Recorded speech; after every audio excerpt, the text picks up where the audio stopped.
I wasn't expecting much on my last day of work, just a quiet shift, a few polite goodbyes, and a clean break from the monotony of my job. I worked as a tech support specialist in a corporate office downtown, nothing glamorous, just a steady paycheck and a desk near the window.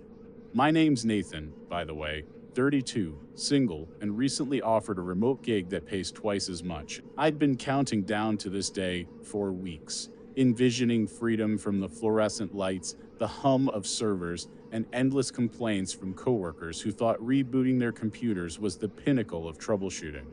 But as I arrived that morning, something felt different. Maybe it was the storm rolling in, dark clouds smothering the morning sun, or the oddly hushed atmosphere in the office. Either way, the air seemed heavier, like a held breath waiting to be released. The day began like any other.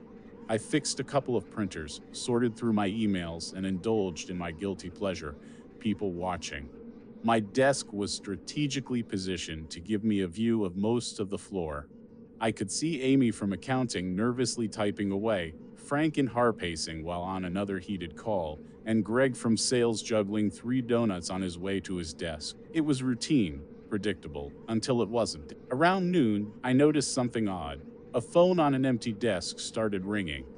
The desk belonged to Sarah, who was out on maternity leave, so no one should have been calling it. Curious, I walked over to check the caller ID. It displayed nothing, just a blank screen. No number, no name, just incoming call. I let it ring, assuming it was a glitch, but as soon as I returned to my desk, my own phone buzzed. Not my work phone, my personal cell. The caller ID read unknown. I hesitated, then I picked up. There was no sound, just faint static. "Hello?" I said, my voice low. The static shifted, almost like breathing. Then, a faint voice whispered, "Nathan." I hung up immediately, my pulse quickening. By the time I grabbed lunch, I'd convinced myself it was a prank. Maybe one of my coworkers thought it'd be funny to mess with me on my last day. But as I sat in the break room, stabbing at a soggy salad, I couldn't shake the unease. The storm outside had worsened, heavy rain drumming against the windows, and the once busy office now felt eerily quiet. People shuffled by in whispers, and more than once, I caught them glancing my way, as if they knew something I didn't. By mid-afternoon, the weirdness escalated. I was at my desk, wrapping up a ticket, when the overhead lights flickered. It wasn't unusual during storms, but when I glanced up, I noticed something chilling. The reflection in the dark monitor across from me. There was a figure standing behind me. I spun around, but no one was there, just rows of desks, all empty. My coworkers nearby looked at me strangely, but no one said a word. I mumbled an excuse about needing coffee and hurried toward the break room. The break room was empty, the smell of burnt popcorn lingering in the air. As I stood by the coffee machine, trying to steady my breathing, I heard it again. "Nathan." The voice was clearer now, soft but unmistakable, and it was coming from behind me. I turned, heart pounding, but the room was still empty. My hands trembled as I grabbed the coffee pot, spilling some on the counter. "Get it together," I whispered to myself. By 4 p.m., I was officially freaked out. The office seemed emptier than usual, though I knew people were still around. Their faces were blurred by cubicle walls, shadows moving in and out of my periphery. I tried to focus on my work, but every noise, a creak, a whisper, the distant hum of the HVAC felt sharper, more sinister. Then came the email. It popped up on my screen, bold and unread. The subject line was blank, and the sender was listed as unknown. My stomach tightened as I hesitated, the cursor hovering over the message. Finally, I clicked. "Don't stay late tonight. Leave before 6." That was it. No signature, no context. I stared at the message, my mind racing. Was this another prank, or something more? At 5:45 p.m., I decided I wasn't waiting to find out. I packed up my things, said a quick goodbye to the few coworkers still lingering, and headed toward the elevator. But as I pressed the button, the doors refused to open. The display above the elevator blinked erratically, numbers jumping in random sequences. Frustrated, I turned toward the stairs. The stairwell was dimly lit, the sound of my footsteps echoing as I descended. The air felt colder with each flight, and by the 3rd floor, I noticed something strange, the sound of footsteps above me. At first, I thought it was someone else leaving late, but the rhythm was off too slow, too deliberate. I stopped, holding my breath, and the footsteps stopped too. "Hello?" I called, my voice trembling. No response. I started moving again, faster this time, but the footsteps resumed, matching my pace. By the time I reached the ground floor, I was practically running. The lobby was empty, the security guard's desk abandoned. I pushed through the glass doors into the stormy night, the rain soaking me instantly. Relief washed over me as I hurried to my car, fumbling with my keys. But as I opened the door, I froze. There was a figure standing at the edge of the parking lot, half hidden by the shadows. It didn't move, didn't speak, just stood there watching. I didn't wait to see what it would do. I got in, locked the doors, and sped out of the lot, my tires skidding on the wet pavement. When I glanced in the rearview mirror, the figure was gone. It's been 3 days since my last day at work. I should feel relieved, free from the office and its strange occurrences. But every night since, I've heard it, that voice. Nathan. It's closer now. And last night, I saw the reflection in my bedroom window. It's still watching me. You know that creeping sense of dread when you realize you've made a terrible decision. I didn't feel it when I agreed to cover the overnight shift. I mean, how bad could it be? Just 8 hours alone in the office, no distractions, and plenty of time to catch up on work. But by the end of that night, I'd give anything to take it back. Before I tell you what happened, you need to know a bit about me. My name's Jard, 31 years old, single, and a graphic designer at a mid-sized ad agency. The job isn't glamorous, but it's steady, and I like the people I work with. Well, most of them. Last week, our biggest client had a meltdown over a missed deadline. It wasn't my fault, but as the most reliable one on the team, my boss asked me to pull an all-nighter to clean up the mess. "It'll be quiet," he said. "No distractions. You'll have the place to yourself." He wasn't wrong. It was quiet, too quiet. The office building is one of those glass and steel monstrosities in the middle of the city. During the day, it's bustling with people, elevators dinging, phones ringing, the steady hum of conversation. But at night, it's a tune. I arrived around 8 p.m., armed with a thermos of coffee and a playlist to keep me company. The cleaning crew was finishing up as I settled into my desk, their vacuum humming faintly in the distance. By 9, they were gone, leaving me completely alone. For the first hour or so, it was fine, peaceful even. I got into the zone, hammering out designs and tweaking layouts. The only sounds were the occasional groan of the air vents and the click of my mouse. Then, around 10:30, things started to feel. It was subtle at first, a faint tapping sound, like someone drumming their fingers on a desk. I took off my headphones and listened, but it stopped. Figuring it was just the building settling, I went back to work. A few minutes later, I heard it again. Tap, tap, tap. It was louder this time, and it wasn't random. There was a rhythm to it. 3 taps, a pause, then 3 more. I stood up, scanning the open office. The rows of cubicles were dark, the desks empty. I told myself it was probably the pipes or maybe a draft rattling something loose. Still, I couldn't shake the feeling that I wasn't alone. By midnight, the unease had settled into a low hum at the back of my mind. I kept glancing over my shoulder, expecting to see, I don't know, something. Around 12:30, I decided to take a break. The break room was on the other side of the floor, past a row of glass-walled conference rooms. As I walked, my footsteps echoed unnaturally loud against the tiled floor. When I reached the break room, I noticed something strange. The door to the nearest conference room was slightly ajar. I was sure it had been closed earlier. I peeked inside, my heart thudding in my chest. The room was empty, the long table and swivel chairs bathed in the dim glow of the city lights outside.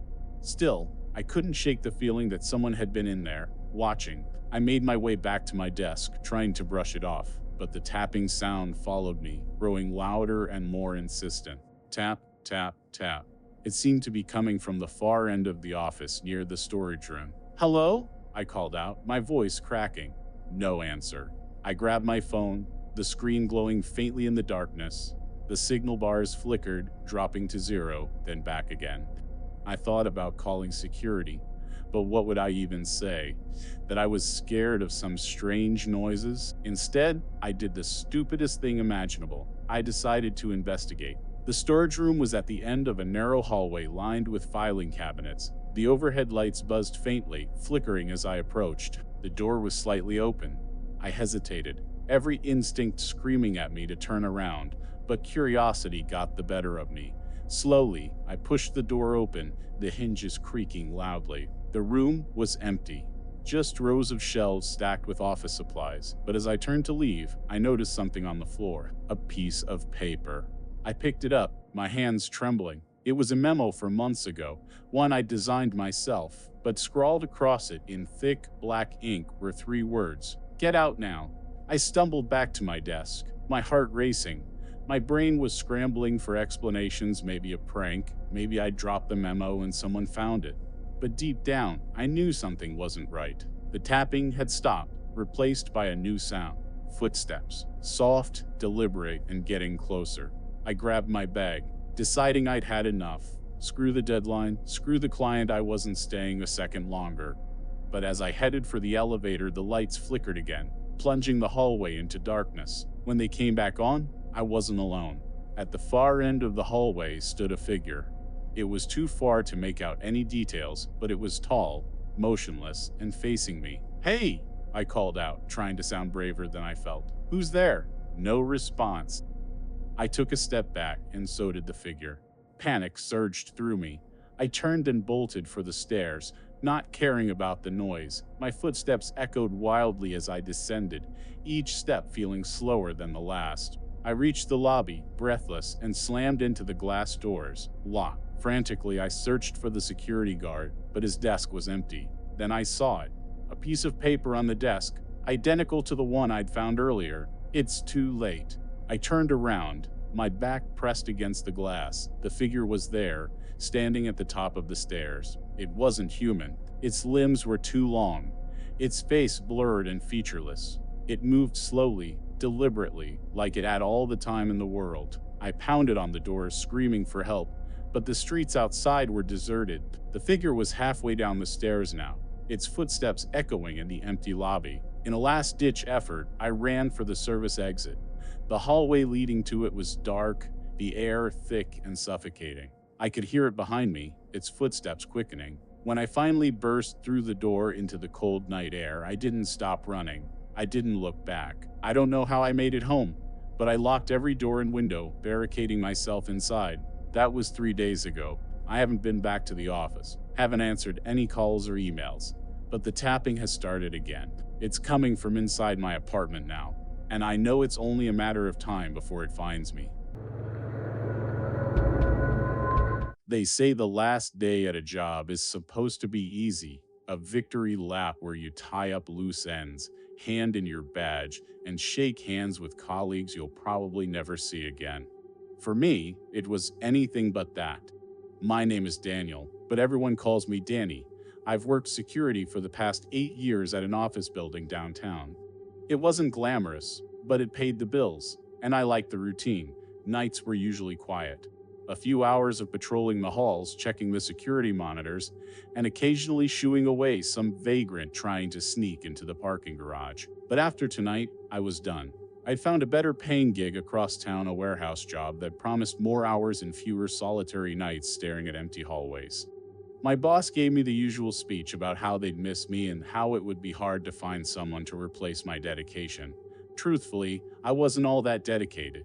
I just didn't mind the boredom. It was my last shift, and I was counting down the minutes until I could toss my uniform in the laundry for the last time. But as the hours stretched on, something felt. It started small. Just little things I could chalk up to nerves or coincidence. At 9 p.m., I made my first round of the building, the same way I'd done every night for years. The fluorescent lights hummed softly, casting their cold glow over the empty cubicles and conference rooms. The only sound was the squeak of my shoes against the polished floors. When I reached the break room, I noticed a half-empty cup of coffee sitting on the counter. It wasn't there earlier when I'd passed by. I figured someone from the cleaning crew must have left it, though I hadn't seen them yet tonight. Shrugging it off, I kept walking, heading toward the elevator banks to check the upper floors. The elevator ride was uneventful, but as the doors slid open on the 10th floor, I noticed something strange, the faint smell of cigarette smoke. Nobody smoked in the building, not since corporate had implemented that zero-tolerance policy years ago. The smell grew stronger as I walked down the hall, leading me to an open conference room. Inside, the long table was empty, chairs neatly pushed in, but one of the windows was cracked open. The air outside was bitterly cold, and I quickly shut it, muttering about how careless people could be. By midnight, the unease had started to settle deeper in my chest. My rounds were done, and I returned to the security office to watch the monitors. The building's surveillance system covered every hallway, stairwell, and entrance. Normally, it was reassuring to see nothing but static hallways and the occasional flicker of motion from a cleaning cart. But tonight, the feeds felt different. Every now and then, I thought I caught movement on the edge of the screen, a shadow slipping out of view just as I turned my attention to it. I'd rewind the footage, squinting at the grainy display, but there was nothing there. Around 1:30 am, I decided to do another walkthrough. Sitting in that tiny room, staring at those screens, only made the paranoia worse. Grabbing my flashlight, I stepped out into the hall. The building was silent, as always. My footsteps echoed unnervingly, and I kept glancing over my shoulder, half expecting to see someone there. I tried to focus on the mundane details, checking door locks, making sure no lights had been left on. On the 6th floor, I found a single office chair sitting in the middle of the hallway. That wasn't right. I distinctly remembered walking this hall earlier, and it had been empty. The chair was one of those ergonomic types with wheels, the kind you see in every office. It was just there, as if someone had dragged it out and abandoned it. My heart was racing now, though I told myself it was nothing. Maybe the cleaning crew had moved it. Then, as I bent down to check the locks on a nearby door, I heard the faint sound of laughter. It was distant, almost imperceptible, but it was there, a soft, high-pitched giggle that sent a chill racing down my spine. I spun around, shining my flashlight down the hallway, but it was empty. The laughter stopped abruptly, as if whoever or whatever was making it had realized I'd heard them. I called out, my voice trembling slightly. "Hello, is someone there?" No response. I walked slowly down the hall, my flashlight beam trembling against the walls. The air felt heavier now, pressing down on me like an invisible weight. By the time I reached the stairwell, I was ready to call it quits. Screw finishing my shift. Screw professionalism. I just wanted to get out of there. But as I opened the door to the stairs, I froze. On the first step, there was a single muddy footprint. It wasn't mine. The footprint was small like a child's, and it led upward, deeper into the building. Against my better judgment, I followed it. My flashlight shook in my hand, casting jagged shadows against the stairwell walls. Each step felt heavier than the last, my breathing growing shallow and rapid. The footprints stopped on the 15th floor, right outside the utility closet. I stood there for what felt like an eternity, staring at the door. My gut told me to turn around, to leave and never look back, but something compelled me to reach out and open it. The closet was empty, just rows of cleaning supplies and a faint smell of bleach. But as I shone my flashlight around, the door suddenly slammed shut behind me. I spun around, heart pounding, but the hallway was empty. By 3 a.m., I was done. Whatever was happening in that building, I wanted no part of it. I grabbed my things from the security office and headed for the parking garage. As I reached my car, I felt a strange sense of relief. The night was almost over, and soon, I'd never have to step foot in that place again. But as I started the engine, I caught movement in my rearview mirror. A small figure stood at the edge of the garage, half hidden in the shadows. It was a child, their face obscured by the darkness, but I could see their mouth stretching into a wide, unnatural grin. The lights in the garage flickered, and when they steadied, the figure was gone. I didn't wait to see if they'd come back. I sped out of the garage and didn't stop until I was halfway across town. That was 3 days ago. I haven't been able to sleep since. Every time I close my eyes, I see that grin. And last night, when I turned off the lights in my apartment, I thought I heard that soft, high-pitched giggle again. I still don't know if I imagined it all or if it really happened. Either way, that night has stayed with me like a shadow I can't shake off. I was alone, in an office that was supposed to be empty, but it wasn't. It was my last day at work. I'd been with the company for almost 5 years, a small marketing firm in a quiet part of the city. Nothing glamorous, just spreadsheets, client calls, and the occasional brainstorming session in the conference room. but I was moving on to a better opportunity, and that Friday was my final shift. I stayed late to wrap things up. I had promised myself I wouldn't leave behind a mess for whoever inherited my projects. The office had already emptied out by 6, and my coworkers had said their goodbyes earlier in the day. A few of them joked about me being the last one standing, but I laughed it off. I didn't mind the quiet. I thought it would be a peaceful way to close this chapter of my life. By 9 p.m., the building felt different.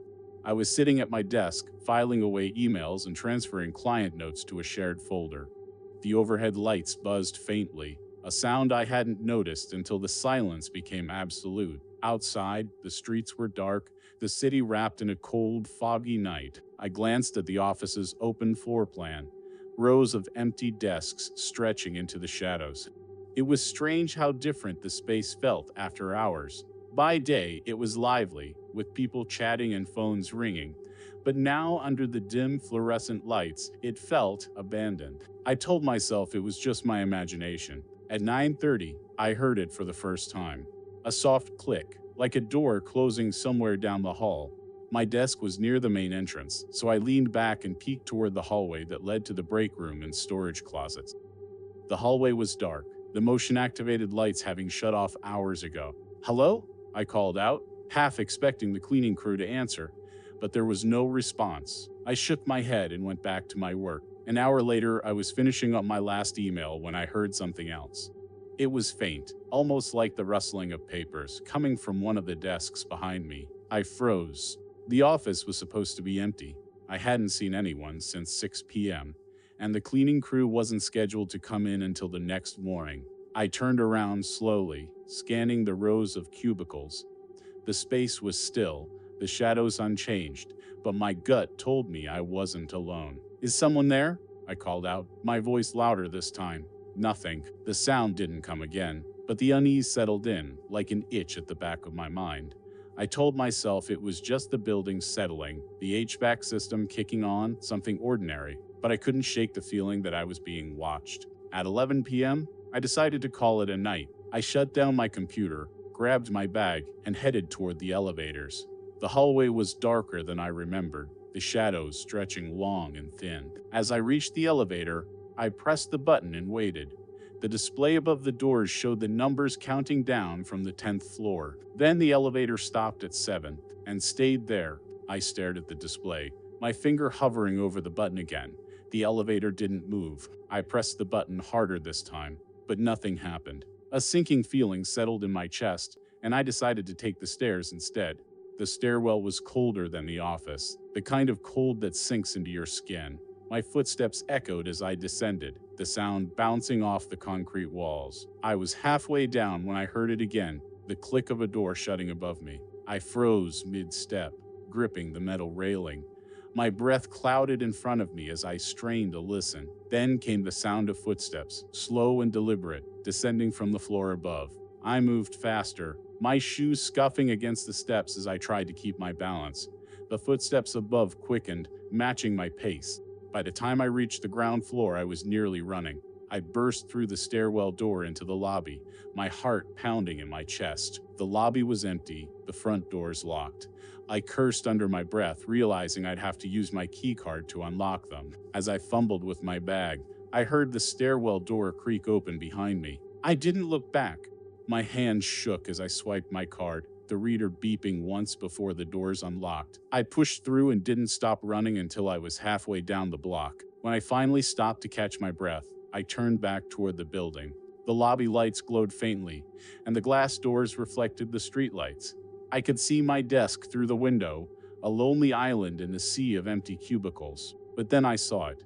A figure stood just inside the lobby, barely visible in the shadows. It was tall, wearing dark clothes, its face obscured.